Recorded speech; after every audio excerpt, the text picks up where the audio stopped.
Hello guys, Bhoothathankettu dam വരെ ഒന്ന് പോയാലോ? അപ്പോൾ ഇതാണ് ഭൂതത്താൻകെട്ട് ഡാം. എറണാകുളം ജില്ലയിലാണ് ഇത് സ്ഥിതി ചെയ്യുന്നത്.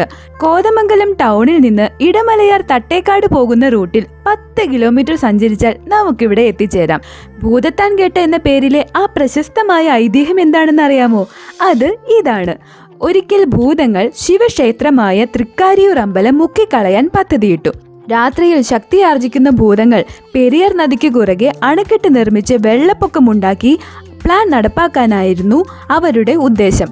എന്നാൽ അവരുടെ ഈ പദ്ധതി മനസ്സിലാക്കിയ പരമശിവൻ രാത്രിയിൽ പൂവൻ കോഴിയുടെ ശബ്ദം കേൾപ്പിച്ച് പുലരാറായി എന്ന വ്യാജ സൂചന ഭൂതങ്ങൾക്ക് കൊടുത്തു.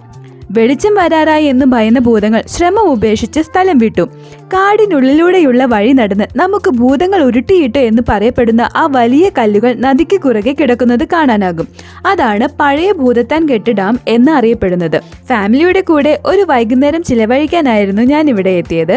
കാർ പാർക്കിങ്ങിനായിട്ട് 20 രൂപയായിരുന്നു ഫീസ്. പിന്നെ ഡാം സന്ദർശിക്കാനും അടുത്തുള്ള പാർക്കിൽ പ്രവേശിക്കാനുമായി 10 രൂപയായിരുന്നു ഒരാൾക്കുള്ള ടിക്കറ്റിന് ഈടാക്കിയത്. ഇതാണ് ഡാമിന്റെ എൻട്രൻസ്. 1964 നിർമ്മിച്ച ഡാമിന് 15 ഷട്ടറുകളാണ് ഉള്ളത്. ഞങ്ങൾ ചെന്നത് വേനലിലായിരുന്നു. അപ്പോൾ അവിടെ 3 ഷട്ടറുകൾ മാത്രമേ തുറന്നിട്ടുണ്ടായിരുന്നുള്ളൂ. ചെറിയ രീതിയിൽ ഉയർത്തി വെച്ചിട്ടും ഭയങ്കര പ്രഷറിലാണ് വെള്ളം ഒഴുകിക്കൊണ്ടിരുന്നത്.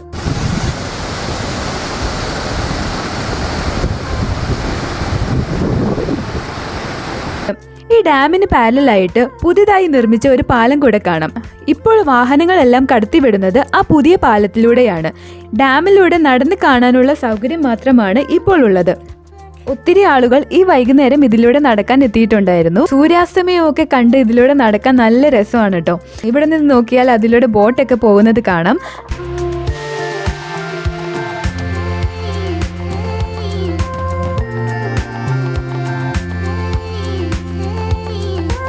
ഇതിലൂടെ നടന്ന് ഞങ്ങൾ ഒത്തിരി ഫോട്ടോസും വീഡിയോസൊക്കെ എടുത്ത് അങ്ങനെ നടന്ന് അപ്പുറത്തെത്തി.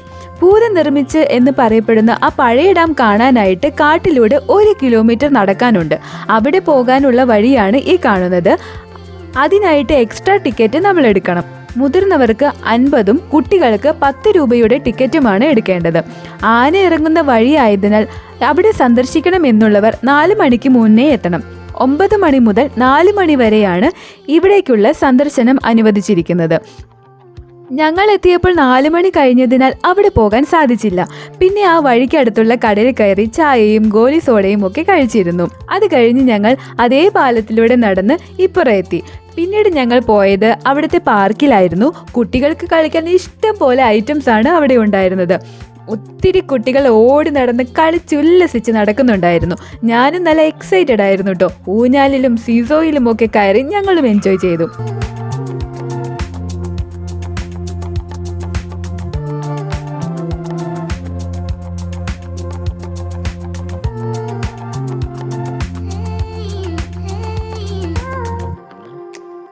വീഡിയോയുടെ തുടക്കത്തിൽ കാണിച്ച ഭൂതം കല്ല് ചുമന്നു നിൽക്കുന്ന ആ സ്റ്റാച്ചു ഉള്ളത് ഈ പാർക്കിലാണ് കേട്ടോ. മുതിർന്നവർക്കും എൻജോയ് ചെയ്യാവുന്ന ഒത്തിരി ഇടങ്ങൾ ഈ പാർക്കിൽ തന്നെയുണ്ട്. ഈ പാർക്ക് കൂടാതെ തിരിച്ചു പോകുന്ന വഴിയിൽ കുട്ടികൾക്കായി ജംഗിൾ പാർക്ക് എന്ന് പേരിട്ടിരിക്കുന്ന ഒരു അഡ്വഞ്ചർ പാർക്ക് കൂടെ ഉണ്ട്. ഞങ്ങൾ അവിടെ പോയില്ല. പാർക്കിൽ നിന്നുള്ള ഡാമിന്റെ വ്യൂ ഇങ്ങനെയാണ്. പുതിയ പാലവും പഴയ പാലവും ഒക്കെ നല്ല അടിപൊളിയായിട്ട് കാണാം. പിന്നെ ഞങ്ങൾ പോയത് ലേക്ക് സൈഡിലേക്കാണ്.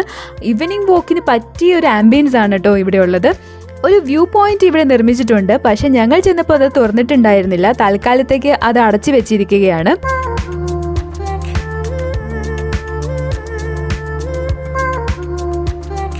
രണ്ട് സൈഡിലും വെള്ളമുള്ള ഈ ചെറിയ വഴിയിലൂടെ നടക്കാൻ നല്ല രസമാണ് കേട്ടോ.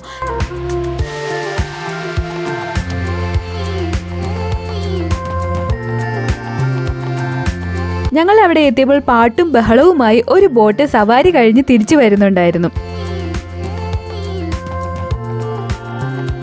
ഇങ്ങനെയുള്ള ബോട്ട് സവാരിക്കായിട്ട് ഈ വഴി നടന്നാൽ നേരെ എത്തുന്നത് ആ ബോട്ട് ജെട്ടിയിലാണ്. അതുകൂടാതെ ഇതിങ്ങോട്ട് വരാൻ മറ്റൊരു എൻട്രൻസ് കൂടെ ഉണ്ട്.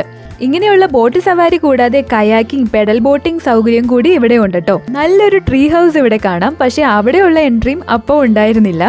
അങ്ങനെ അതെല്ലാം കണ്ട് ജസ്റ്റ് ഫോട്ടോ ഒക്കെ എടുത്ത് ഞങ്ങൾ തിരിച്ചു പോന്നു. അപ്പോൾ ഇതാണ് ഇന്നത്തെ കൊച്ചു യാത്ര. കൂടുതൽ വ്ലോഗ്സ് ആയിട്ട് ഞാൻ വീണ്ടും വരുന്നതാണ്. അപ്പോൾ ഇഷ്ടപ്പെട്ടാൽ ലൈക്ക്, ഷെയർ ആൻഡ് സബ്സ്ക്രൈബ്.